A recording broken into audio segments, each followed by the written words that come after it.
हरा तुम्हारा सुमन बगीचा, भूले तुम्हारा अपना दिल हीचा। कृपया हम सभी ध्यान दें। सदगुरु कहते रहे हैं कि ते ही बना का हसी पखेरु, आई आई भव जम कर चेरु। उस फूल के डाल पर हम रहने वाले हैं। ये आत्मा रहने वाला है जहाँ सदा फूल फुलाया रहता है और हमेशा सुगंध देता है। इस आत्मा को हमेशा खुशी चाहिए, हमेशा शांति चाहिए। यहाँ तो सुख होते एक रहती है, दुख होते गाना। एक दिन विवाह शादी पड़ता है, चाहे कुछ होता है तो हम घर को सजा देते हैं, आदमी आम भेला फिर वही बात यही न होता है। तो सदगुरु कह रहे हैं कि नव बाहर बाग तुम्हारा, भरम करम में भूमि विसारा। नौ बाहर माने शरीर से बाहर। देखिए काया खोज खोज जुगी भूला में काया बाहर पद निर्वाण। इस शरीर के द्वारा हम परमात्मा को पा सकते हैं, ये यंत्र है। इसमें परमात्मा का जो है सो छाया आता है, प्रतिबिंब जब प्रकट है। सदगुरु कहते हैं कि तुम वही सुभग मुकुर हो भाई, तो इनमें साहब सूरत दिखाई। इसमें परमात्मा नहीं है, परमात्मा का अंश आत्मा है। ऐसे ज्ञान में आए कि आत्मा सो परमात्मा नहीं। बूंद को समुद्र नहीं कहते हैं, बूंद और समुद्र एक नहीं ना है। बूंद एक होगा, जैसे बूंद का अणु तूड़िए पानी का तो वही होगा, समुद्र का तूड़िए, लेकिन अंतर है। तो ये समझने वाली बात है। जब ज्ञान के श्रेणी में हम आगे बढ़ेंगे तो आत्मा परमात्मा की अलग बात होगी। और पहले जो समझेंगे तो सब एक में, जैसे सूर्य है और सूर्य को प्रकाश में भी उसकी शक्ति है, लेकिन प्रकाश सूर्य नहीं ना है। उसी तरह से साहब तेरो साहबी रहे जगत में छाए। और जैसे मेहंदी पात में लाली लखा न जाए, जैसे मेहंदी के पात के अंदर लाली है, जब रगड़ा जाता है तब न लाल होता है, उसी तरह से परमात्मा का सत्ता सब जगह है, लेकिन है सर्वज्ञ सबंते न्यारा। जाके तेज बरत संसारा, उनका तेज प्रकाश सब में बरत रहा। तो वह स्थान जो तीन लोक से अलग है, तीन लोक से न्यारे डेरा, पुरुष पुराण जहाँ हंस गनेरा। सतगुरु वचन शिष्य जब धरई, तब जाई सतलोक नरक ना पाई। सतगुरु कह रहे हैं कि इस वचन को हम हृदय में जब धारण करेंगे, जैसे हजारी प्रसाद द्विवेदी एक लेखक थे, तो लिखे हैं कि जिसका निशाना जितना दूर रहता है उतना ऊपर तीर जाता है। जैसे अगर हमको तीर मारना है बस इतना ही तक इस जोड़ी तक, तो उस पंखा पर तो नहीं जाएगा हमारा, हम तो यहीं पर लक्ष्य करके मारेंगे। अब पंखा पर मारेंगे तो पंखा तक जाएगा, और उसी तरह से जितना हम ऊंचाई पर मारेंगे तो उतना नहीं जाएगा, तो थोड़ा नीचा रहेगा। तो इसलिए जब हम बात को समझ लेंगे और तीर जो है सो ऊपर मारेंगे, जो परम पिता परमात्मा है, जो सबकी सब जिसके माने एक से अनंत हुआ, सो फूटी डाल विस्तार, अंत उतरी एक है ताई खोज विस्तार। तो उस परमात्मा को तो तीन लोक से अलग की बात है, और तीन लोक में दुनिया रचा गया है। मन का पहुंच तीन लोक तक है, और मन की पहुंच से अलग गोस्वामी जी ने बताए हैं कि वहां मन भी नहीं जाएगा, जहां सत्य है, परमात्मा है। तो ये सब देखते हुए हम लोगों का सूरत जो है सो अलग जाना चाहिए। सतगुरु कहते हैं करू अमर लोक में वास सुन दे सुंदरिया। हम लोग का वास कहाँ है? मृत्यु लोक में, संसार में, परिवार में, इसमें तो रहेगा, शरीर है तब तो रहेगा, लेकिन पुरैन के पत्ता के समान रखना है। अमर लोक में अमृत चुएला, आवेला बास सुबास। सदगुरु कहते हैं कि आपका जहाँ निज घर है तो वहाँ अमृत झरी चौबोर से आवे, चाखे प्राण बहुत सुख पावे। सो सुख मुख में जात बखाने, अब बूझे सो जो निर्मल ज्ञानी। माने वहाँ का सुख जो है सो बखान नहीं होगा, लेकिन हम लोग जो है सो अब वहाँ का भेद नहीं मिलता है। हम सभी वही के लिए जो है सो प्रयासरत है। स्वामी विवेकानंद जी कहते हैं कि एक चोर से लेकर एक साधु तक, एक चोर से लेकर एक साधु तक सभी मुक्ति की खोज में है।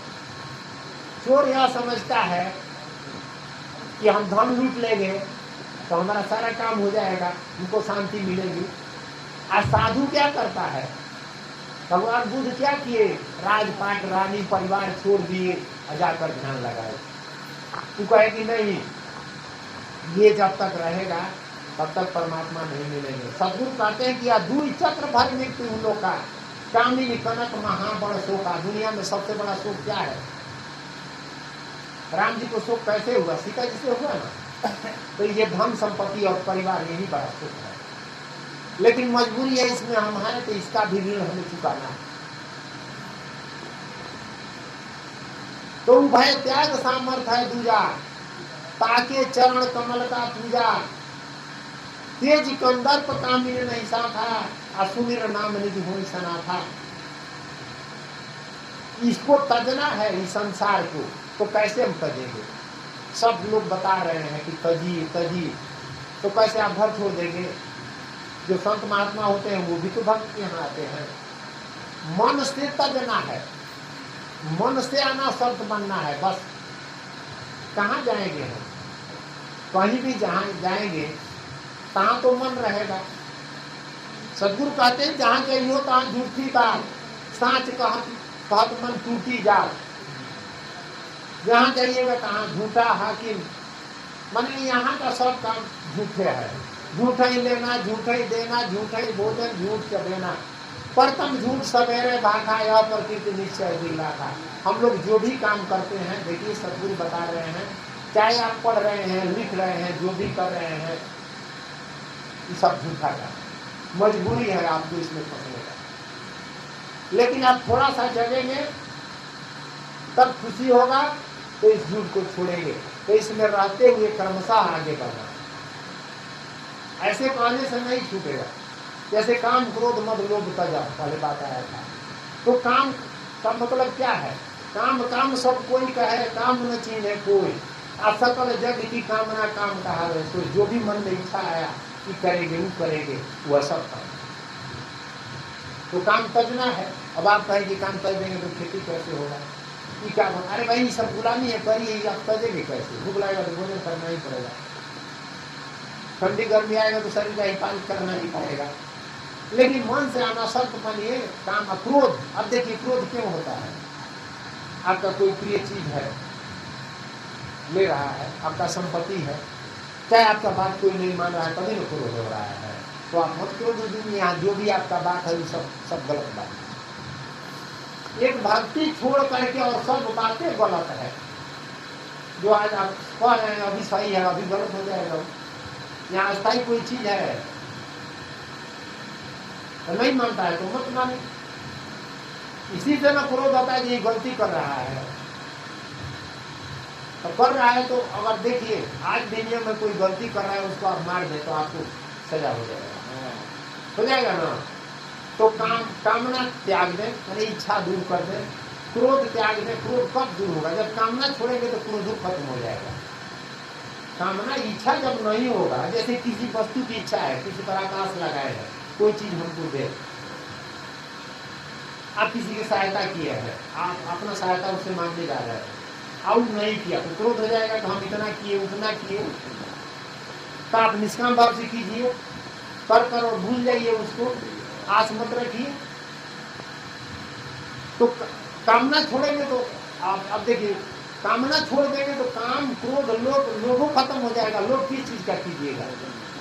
सदगुरु कहते हैं कि भूखा भिखारी कोई नहीं, सबकी गठरी लाल। गांठ खोलन की विधि में जाने काते भय कंगाल। अगर हमारे पास पैसा नहीं है, चाहे पैसा हम लाते हैं और खर्च हो जाता है, तब न फिर कमाना चाहते हैं। इतना ना ज्यादा पैसा हो, कभी उड़ाए नहीं, तो हम जाएंगे कमाने के लिए। कितना खर्चा करे न हो रहा है, जाएंगे। तो आपके अंदर, हमारे अंदर सदगुरु पाते हैं कि इतना इसमें संपत्ति भरा है, इतना संपत्ति भरा है कि कभी नहीं उड़ाएगा। एक राधा स्वामी संत है, सब भजन लिखे हैं कि कैसे है, मैंने बहुत बढ़िया कहे हैं कि सागर क्षीर भरा घट भीतर, हाँ हम सभी क्यों पीवे तू पानी, तू क्यों पानी, मैंने मोह पी रहा है, पानी मोह को कहते हैं कि बेकार चीज क्यों पी रहा है, मैंने क्यों ग्रहण कर रहा है। सागर क्षीर भरा घट भीतर, माने समुद्र के समान क्षीर माने अमृत हर व्यक्ति के अंदर भरा है, कभी घटेगा नहीं और उसमें आपको कुछ करना भी नहीं। भोजन तो कमाएंगे तो करेंगे, नहीं करेंगे तो रह जाएगा, फिर कमाना पड़ेगा। लेकिन इसमें इतना आनंद है कि सागर क्षीर भरा घट भीतर पियो सूरत तानी, सूरत को तान करके मैंने संसार से हटा करके इसमें लगाओ त्रिकुटी में, यहाँ अमृत चुका है, कहाँ ब्रह्म को बासा है, और ये कभी घटने वाला नहीं है। तो वही जो है सो हम गांठ खोलने की विधि नहीं जानते हैं, तो समुद्र तरफ नहीं पहुंचते हैं। क्यों नहीं पहुंचते हैं? इसलिए कि संसार में हम जो है सो पानी के चक्कर में, पल भर के सुख में चक्कर में है और अंदर है, और इसको पाने में कोई मेहनत भी नहीं है। मन से खाली हर चीज का आसक्ति दूर कर दे तो ये मिल जाएगा, अभी आनंद आएगा। क्योंकि संसार में हम आशा लगाए हैं किसी चीज का, किसी व्यक्ति का, कोई काम का, और उसमें गड़बड़ी होता है तो हमको दुख होता है। हम आशा दूर कर दें, जब आशा दूर कर देंगे तो जो है तो आपको सब कुछ मिलेगा। ऐसा नहीं कि आप आशा करेंगे तबे मिलेगा। आप कर्म कीजिए, कर्म मत छोड़िए, क्योंकि कर्म प्रधान विश्व रचिया था, बार बार कहा गया है, जो जस किया था सफल क्या था। कर्म करना है लेकिन आशा दूर करके, निष्काम भाव से, सकाम नहीं। कौन कर्म करना है? कर्म में भी देखिए दो चीज है, एक करना एक होना। कुछ बात है कि हो जाता है, नहीं होना चाहिए, जैसे कोई की मृत्यु हो गई तो आप क्या करेंगे? रोग आकर हम लोग छिपा जाते हैं। कितना कोई प्रिय हो, अभी सही गए हुए नाम निशानी, फिर हम देगा प्राणी प्राणी, कुछ देर के बाद रोते गाते हैं, भूल आ जाते हैं। और कुछ काम है कि हम खर्च देते हैं, चाहे किसी को मार दें, चाहे भला बुरा कर दें, तो करने में सावधान और होने में प्रसन्न। जो भी हो जाता है लोग कहते हैं अच्छा हो गया, और क्या कर, तो हो गया तो हो गया, जाने दीजिए, ईश्वर की मंजूर थी। लेकिन आप उल्टा पलटी करेंगे तो सजा नहीं जाएगा। तो इसलिए सतर्क रहना है, सावधान रहना है, और कर्म भी करना है निष्काम भाव से।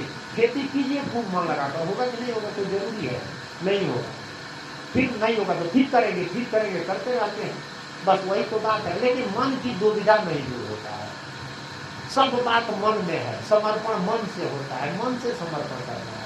न परिवार छोड़ना है, न घर छोड़ना है, न समाज छोड़ना है, न भोजन छोड़ना है, न भगवान बुद्ध बताए हैं। देखिए भगवान बुद्ध जब गए तपस्या करने के लिए, तो सोचिए कि अगर हम मान लीजिए कि हम जो चीज प्राप्त करना चाहते हैं और उसी में उसके विपरीत चीज में लगे रहे, जैसे हमें भगवान चाहिए और संसार की तरफ हम लगे रहे, हम योग करना है, तो वो भोजन छोड़ दिए, भोजन छोड़ दिए, त्याग करके ध्यान करने लगे, तो दशा बेदशा हो गया शरीर का, मरने से बचे, किसी तरह बचे।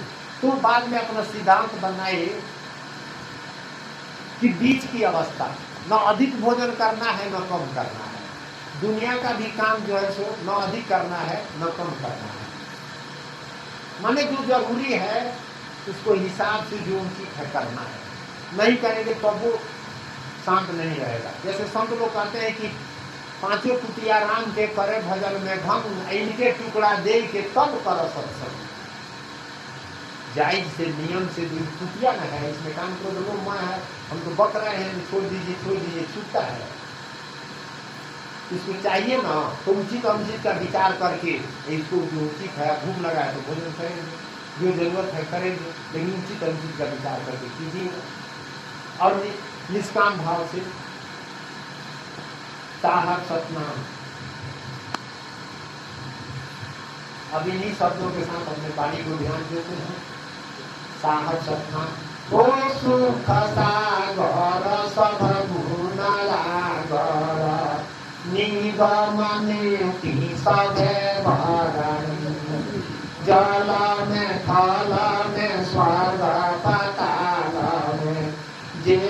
दिन सदीन हो धारणी, काला भी जाना मैला ही जाना, संजाना जाना तो तू ताराई, दरिया दिला देखी बिचारी कहे, साली सुख जाला हो माराणी, जेवतारणी जगना नाम विमल गुण है, समुझ पकड़िए माँ भव नहीं उड़े जा नहीं विद्या नहीं बाहुबला नहीं परमारथ की, सुरेश बालक ज्ञान विनय जोड़ कर की साहब सतनाम।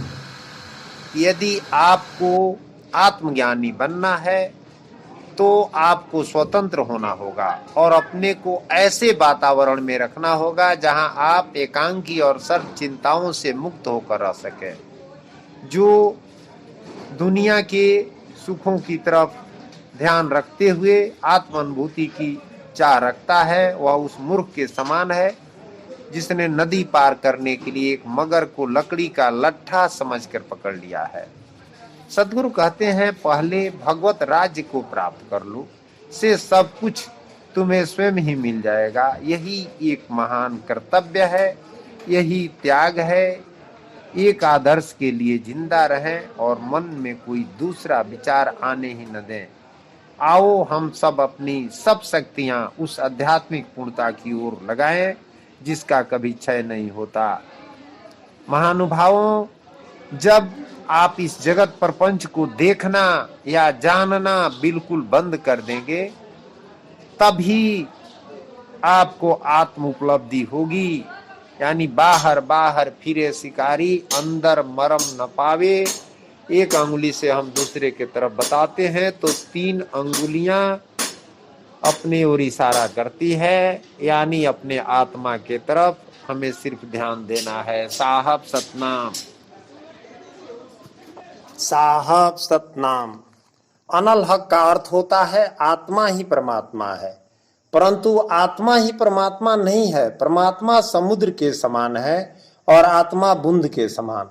कोई भी बूंद समुद्र में गिरता है तब वह बूंद नहीं रहता, समुद्र में विलीन हो जाता है। उसी तरह से आत्मा परमात्मा में मिल जाता है, परंतु आत्मा कभी परमात्मा नहीं होता। आत्मा अलग है, परमात्मा अलग है। इसी विषय को सतगुरु दरिया साहब कहते हैं कि अनलह कवय कहे पुकारी, कहे सोलायक सोय अधिकारी। कवन बूंद समुद्र में पड़ई, दूजा नाम नहीं कोई धरई। सब कोई जाने सिंधु अपारा, सो जल को बिलगाम निहारा। कवनो काठ अग्नि में पड़ई, जरी के अग्नि होय सो बरई। भय अदग सो लाल अंगारा, को अब काठ कहे तेही आई। चिन्हे कवन काठ तेही भाई। जैसे आग जल रहा है और उसमें कोई लकड़ी डाल दिया जाएगा तो वह जलकर आग हो जाएगा, अब वो काठ नहीं रह जाता है। उसी तरह से आत्मा परमात्मा में मिल जाता है, लेकिन आत्मा कभी परमात्मा नहीं होता। साहब सतनाम। 2 चीजें हैं, बदलने वाली और न बदलने वाली। शरीर संसार मात्र का नमूना है, शरीर बदलने वाला है और आप नहीं बदलने वाले हैं। इन दोनों विभागों को ठीक अलग समझ लेना मुक्ति है, मिला लेना बंधन है। शरीर हमेशा एक जैसा नहीं रहता, पर आप हमेशा एक समान रहते हैं। आप यानी स्वयं तक प्रकृति भी नहीं पहुंचती। फिर मैं रोगी हूं यह कैसे, मैं धनी हूं, मैं गरीब हूं, मैं विद्वान हूं, मैं अच्छा हूं, मैं बुरा हूं यह कैसे। अगर इन बातों का आप पर असर पड़ता है तो आप शरीर संसार से मिले हुए हैं, ज्ञान की बातें केवल सीख ली हैं, सीखना नहीं है, अनुभव करना है। न तो शरीर रहता है न आत्मा मरता है, फिर दोनों में एकता कैसे? तत्व ज्ञान होने पर न शरीर बदलता है न आत्मा, प्रयुक्त स्वभाव बदलता है। तत्व ज्ञान में अभ्यास नहीं है, तत्व ज्ञान विवेक से होता है। हम इस प्रकार ध्यान करें कि मेरी आंखें मेरी नहीं है, मेरे कान मेरे नहीं है, मेरी नासिका जिह्वा मेरा शरीर और मेरा चित्त भी मेरा नहीं है। अब हम ध्यान करें कि जो मैं देख रहा हूं, जो सुन रहा हूं, वह मैं नहीं हूं। जो गंध स्वाद स्पर्श और विचार है वह मैं नहीं हूं।